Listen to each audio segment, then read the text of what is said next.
Stop being selfish. Your sister's twins need a bigger yard. Dad said, standing in my backyard with a realtor. We're listing it next week. You'll stay in the garage apartment. My brother-in-law laughed. Finally, a real house for real family. I smiled. Got it. That night, I started packing. Then I got a text from an unknown number. Don't leave. Check the basement. Grandma, what I found changed everything. My dad was standing in my backyard like he owned the air. He had a realtor with him. Clipboard, measuring tape, the whole act. My sister Tara hovered near the patio doors with her twins on their little balance bikes. Smiling like this was a house hunting show and not my life. Dad didn't even say hello. He pointed at Lily's swing set, my kid's swing set, and said, "Stop being selfish. Your sister's twins need a bigger yard." The realtor nodded like that sentence belonged on paperwork. Dad kept going, voice loud enough for the neighbors to hear. We're listing it next week. You'll stay in the garage apartment. My brother-in-law Kyle actually laughed. He didn't even try to hide it. Finally, he said, looking around my backyard like it was already his. A real house for a real family. Lily was on the back step, holding a paper snowflake she'd cut for the kitchen window. She'd been so careful with it. Her little fingers were still covered in glue dots. She didn't cry. That's what tore me up. She just folded the snowflake in half and held it against her chest like she was trying to make it smaller, like she was the thing that took up too much space. I felt my throat go tight. My hands went cold. I wanted to explode. I wanted to shout, "Get out of my yard. Get out of my life." But my family had trained me my whole life to be the calm one, the fixer, the one who didn't make scenes. So I did the thing that always kept me safe as a kid. I smiled. Not warm, not friendly, just a thin, controlled line. Got it, I said. Dad looked satisfied, like he'd won a negotiation. Kyle smirked like a man who thought he was about to upgrade his life for free. The realtor asked, "So, we're thinking Thursday for photos." My dad answered like I wasn't standing there. "Thursday works." Lily looked up at me then, quick and small, like a bird checking for danger. I squeezed her shoulder and said softly, "Go get your shoes, Lil." She nodded and went inside without a sound. My dad watched her go and didn't even flinch. That was the injustice right there in daylight. My kid quietly being erased, while grown adults planned her displacement like it was a storage problem. I'm Miles. I was 38 then. I worked as an engineer, long hours, steady pay, the kind of job where people assume you're fine because you have a good career. I was a single dad. Lily was 8. And yes, she was adopted. My wife and I couldn't have kids. We waited years. Paperwork, meetings, inspections, all of it. Then we got Lily, and she walked into our lives like she'd always been there. 2 years later, my wife died. A car accident on a rainy night. No dramatic last words, just gone. After that, Lily and I were all each other had. My parents liked to say they supported me through it. But what they really did was decide Lily was temporary. Like if they ignored the adoption long enough, biology would correct itself. They never said it outright at first. They did it in smaller ways. Family photos where Lily was asked to take the picture. Birthday parties where she got a generic card while the twins got big wrapped gifts. My mother calling her that sweet little girl instead of her name. My dad saying things like, "She's lucky you took her in." Like Lily was a stray-eyed fed once. And the worst part, I kept showing up anyway, because I was also the family wallet. That started way before Lily. When I got my first real job, Dad needed help with the property taxes. When my sister got married, my parents needed help paying for the venue deposit. When Tara started talking about having kids, suddenly there were fertility appointments they couldn't handle alone. I didn't even think of it as exploitation at the time. I thought it was just being the responsible one. It added up quietly. $250 here, $600 there. A short-term loan that never came back. A credit card I paid off because it was hurting Dad's score. A contractor deposit that I covered for now. By that summer, I had done the math one night and realized I'd funneled around $22,000 to $25,000 into my parents and sister in less than a year. And the entire time, Lily was being treated like a guest who overstayed. So, when Dad stood in my backyard with a realtor and told me I'd be sleeping in the garage like a teenager who messed up, it wasn't random. It was the end of a long pattern. They weren't just taking space. They were taking the whole story. The house, the stability, the proof that Lily and I had built something without them. Here's what made the backyard scene even uglier. This house wasn't some random place I bought at the top of the market. It was my grandmother's house, Grandma Ruth. She was the only one in that family who ever looked at Lily like she was fully real. She learned Lily's favorite cereal. She kept extra markers in a jar just for her. She put Lily's drawings on the fridge with magnets like they mattered. 2 years before the Realtor incident, Grandma had moved into assisted living after a fall. She was sharp, but her body couldn't do stairs anymore. Dad had swooped in like a vulture with paperwork. Power of attorney, helping, handling things. He convinced Grandma to let me and Lily live in the house temporarily because he didn't want strangers renting it. I paid the bills. I repaired the roof leak. I replaced the water heater. I kept the garden alive because Grandma loved her garden. Dad still called it the family house. Not Grandma's house, not my home, the family house, which really meant the house they planned to use whenever they felt like it. That afternoon, as the Realtor walked around, Tara's twins rode their bikes through Lily's chalk drawings on the patio. One of them looked back and said, "Oops," like it was funny. Cal said, "We'll redo all this anyway." Lily's chalk drawing was a little city. Roads, stop signs, tiny stick figure, people holding hands. She'd drawn one tall person and one small person and labeled them me and Dad. The bike tires smeared the word Dad into a gray streak. I watched Lily's face through the window as she stood inside the kitchen. She didn't make a sound. She just picked up the snowflake and set it on the counter like she didn't know where to put herself.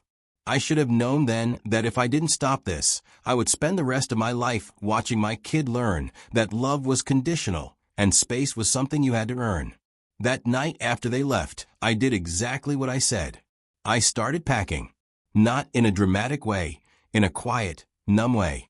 I pulled boxes out of the garage apartment.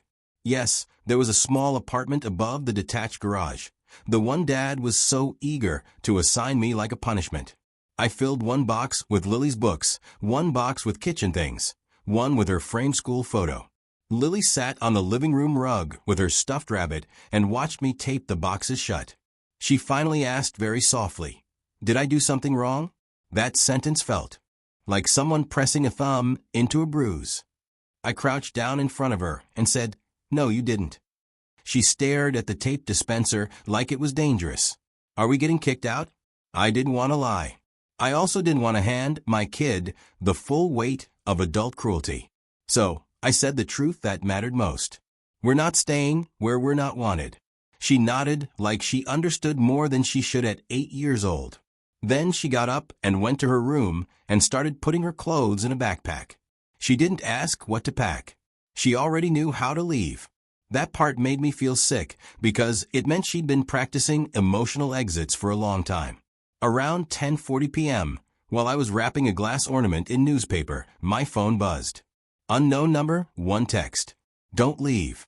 Check the basement. Grandma." I froze. Grandma didn't text. Grandma barely used her phone for calls, and the number wasn't hers. For a second, I thought it was a scam. Then my phone buzzed again behind the freezer, the panel. "Bring a flashlight." My heart started pounding in a way that didn't match the quiet house. I went to Lily's doorway. She was sitting on her bed, lining up her stuffed animals like she was arranging a tiny evacuation. I said, "Hey, Lil, can you stay in your room a minute? I'm going to check something downstairs." She nodded without looking up. I grabbed the flashlight from the kitchen drawer. The basement door was off the hallway, the old wooden one that always stuck in winter. I went down the steps slowly, each one creaking like it wanted attention. The basement smelled like concrete and old paint. There was an old freezer down there, white scratched, plugged in, even though no one used it. Dad insisted it stay running just in case. Behind it was a section of wall that looked slightly different. The paint was a shade off. I crouched and ran my hand along the baseboard. There was a seam, a panel. My stomach dropped. I pried at it with my fingers until it shifted. Then it came loose like it had been opened before. Behind it was a narrow cavity between studs. Inside, a small metal lockbox and a thick envelope wrapped in plastic. My hands shook as I pulled them out. The envelope had my name written in Grandma Ruth's handwriting. Miles, not to the family, not for your father. Me. I carried everything up to the kitchen table like it was fragile. I didn't open it right away. I sat there staring at the envelope for a full minute, listening to the house breathe. Then I broke the seal. Inside was a letter and a stack of documents. The letter was short. Grandma didn't waste words. Miles, if you're reading this, your father has tried to take the house from you. I'm sorry. I told him no. He didn't listen. This home is not a prize for whoever yells the loudest. It's yours. You kept it alive. You kept me alive. You kept that little girl alive when no one else bothered to learn her heart. I changed the trust. I recorded it. Your father is not the trustee anymore. You are. He will try to scare you. He will try to rush you. Don't call the attorney. His number is in here. And Miles, check the lockbox. You should know what your father's been doing with my money. Love, Grandma Ruth. I read it twice. Then I looked at the documents. There it was in black and white. An updated trust amendment naming me as trustee and sole decision-maker for the house. Not Dad. There was also a recorded deed transfer document already filed, already official. My dad had been walking around my backyard with a realtor while legally having no right to list it. But the real punch was the lockbox. I opened it with a tiny key taped inside the envelope. Inside were bank statements and handwritten notes. Grandma's accounts, withdrawals that didn't match her care costs, checks made out to cash, transfers to my dad, transfers to Tara, a note in Grandma's handwriting beside one line. Asked him what this was for. He lied. My mouth went dry. This wasn't just about my house. This was about my grandmother being drained while she sat in assisted living trusting the wrong person. And suddenly, the backyard scene made a different kind of sense. They weren't just greedy, they were desperate. They'd spent money that wasn't theirs, and they needed something big to cover it. A house sale would do it, and they were willing to shove me and Lily into a garage to get it. I went upstairs and looked at Lily. She was asleep on top of her blanket, backpack still open beside her like she'd fallen mid-escape. Her little rabbit was tucked under her chin. I felt something hard settle in my chest. Not rage, clarity. I wasn't going to argue with my dad. I wasn't going to beg for respect.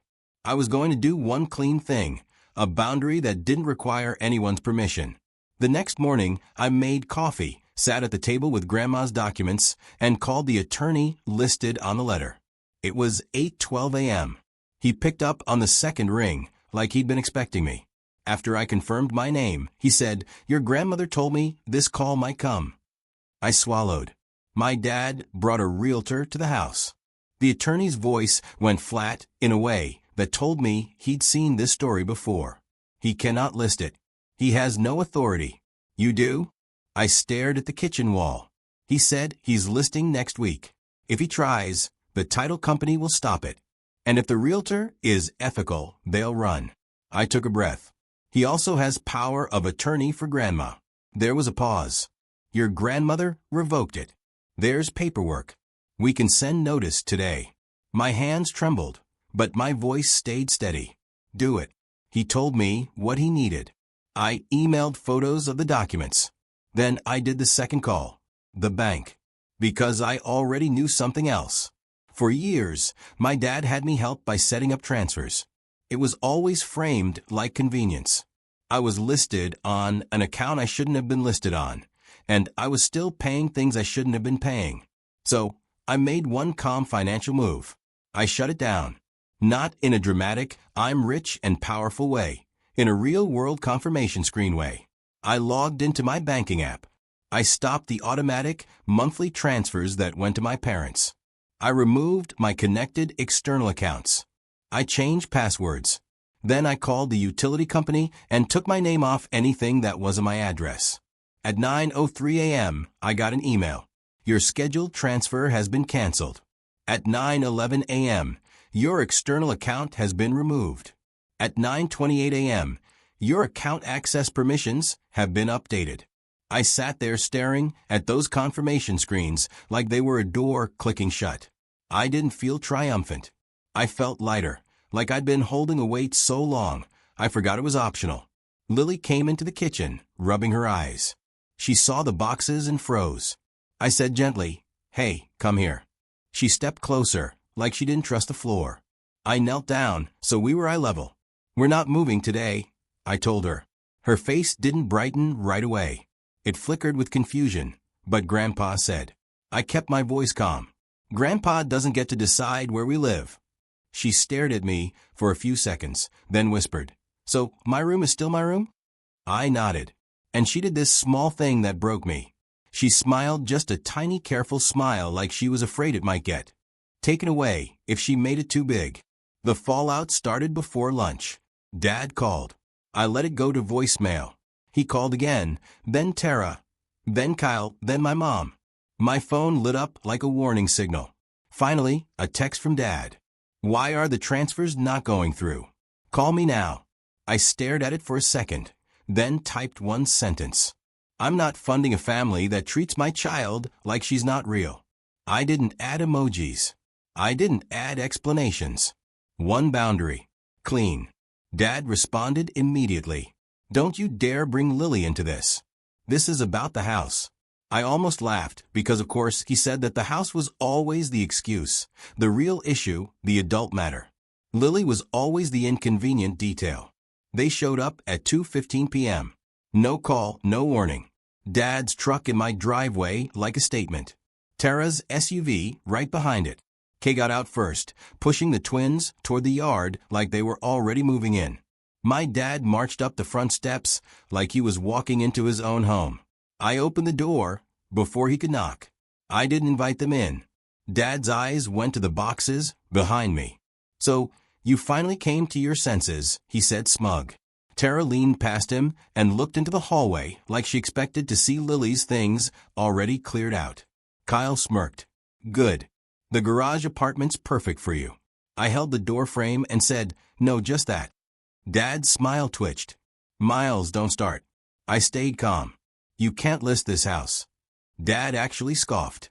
"Watch me." I didn't argue. I didn't raise my voice.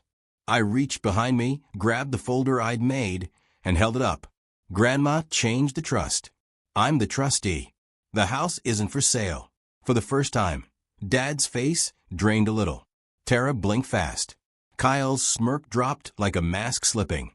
Dad snapped. "That's not true." I looked him dead in the eye. "It's filed. It's recorded. There's an attorney." Tara's mouth opened. "She wouldn't do that." I said she did. Dad took one step closer. Voice lower. Nastier. "Where did you get those papers?" I didn't answer that. Because the truth was simpler than any fight. Grandma had trusted me, not him. Dad tried the old tactic then, the one that always worked when I was younger. He puffed up and went authoritarian. "I am your father. This ends now." And Kyle, because he couldn't help himself, muttered, "Real family needs the space." That's when Lily appeared behind me, barefoot, stuffed rabbit in hand, hair sticking up from her nap. She stood there, very still, looking at them. Kyle saw her and didn't even soften. He said, "Hey, kiddo. Looks like you'll have a cool little apartment soon." Lily's grip tightened on the rabbit. My dad didn't look at her, not once. He just kept staring at the folder like it was an insult, and that's when I felt my final switch flip. Not anger, decision. I looked at my dad and said, "You're done using me." Dad scoffed. "Oh, here we go." I kept my tone even. "You're off my accounts. I'm not paying your bills. I'm not paying Tara's bills. And you're not selling this house." Tara's voice shot up. "Miles, are you serious?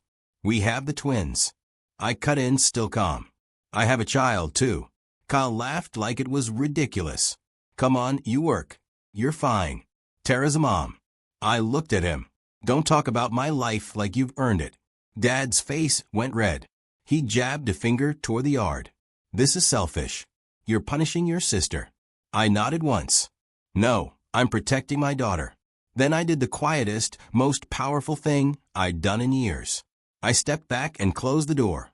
Not slam closed. I locked it and I stood with my forehead against the wood for a second while they yelled outside like the world owed them my compliance. Lily tugged my shirt. Are they mad? I crouched down and said, yes. She blinked. Are we okay? I looked at her and said the truth again. We are okay. The next week was a parade of guilt. Text like, your mother is crying. Your sister can't sleep. You're breaking the family apart. Grandma is confused. You're taking advantage of her. That one almost made me throw my phone because it came from my dad. The man literally siphoning money from her account. He tried to show up at Grandma's assisted living and charm the staff.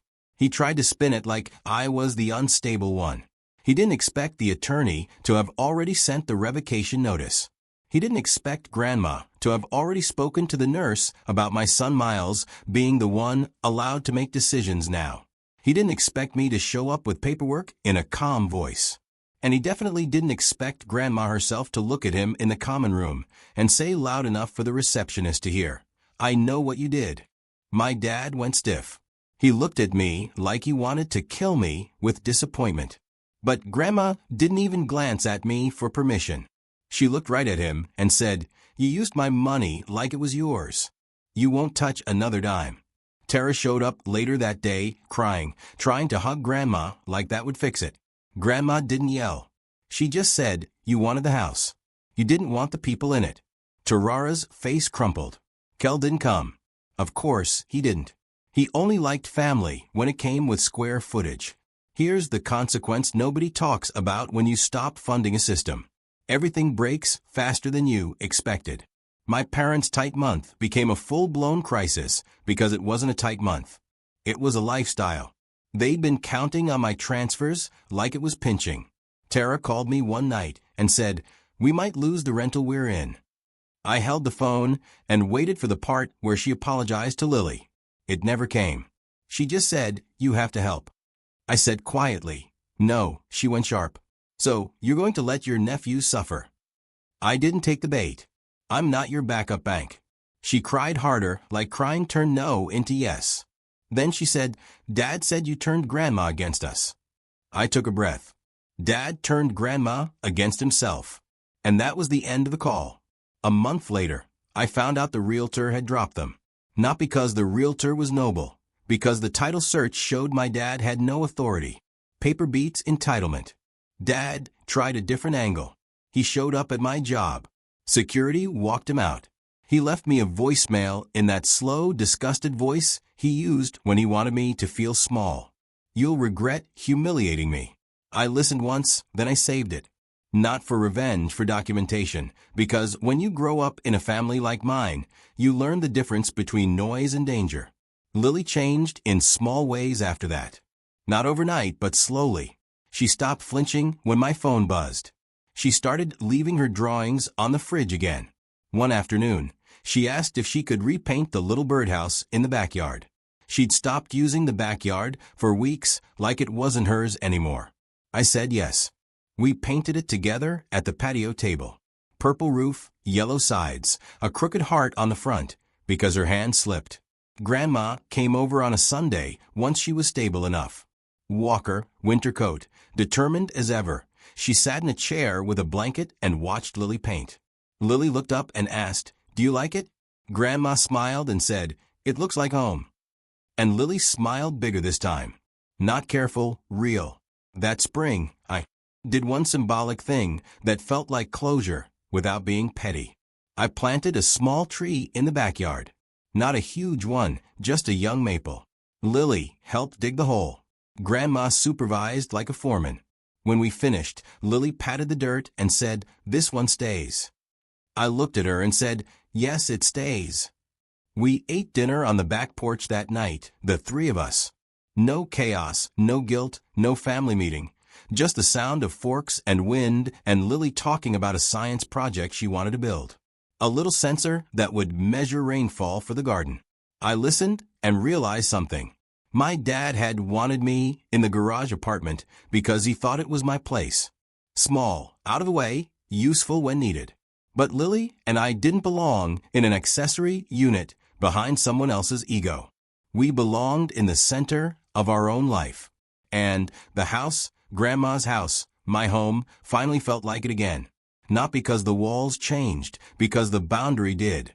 By the time the next Christmas rolled around, there were no invites for my parents. No fake apologies, just silence. And honestly, the silence was a gift. Lily and I decorated our own tree. Grandma sat in the living room with Coco and told Lily stories about when my dad was little. Stories that somehow sounded more honest now, like Grandma wasn't covering for him anymore. On Christmas morning, Lily opened one present that was just a pack of fancy markers and a sketchbook. She gasped like I'd given her gold. Then she drew a picture at the kitchen table. It was our house, our yard, the new little maple tree, 3 stick figures holding hands. She labeled them me, Dad, Grandma Ruth. She didn't label anyone else, not out of spite, just out of truth. And when she finished, she taped it to the fridge herself. No asking, no fear. Like she finally believed she had the right to take up space. That was the quiet closure for me. Not my dad losing control, not Tara scrambling, not Kyle's ego bruised. Just my child standing in her own home, putting her picture where it belonged, and knowing deep down that nobody was going to make her pack a backpack in the middle of a night in.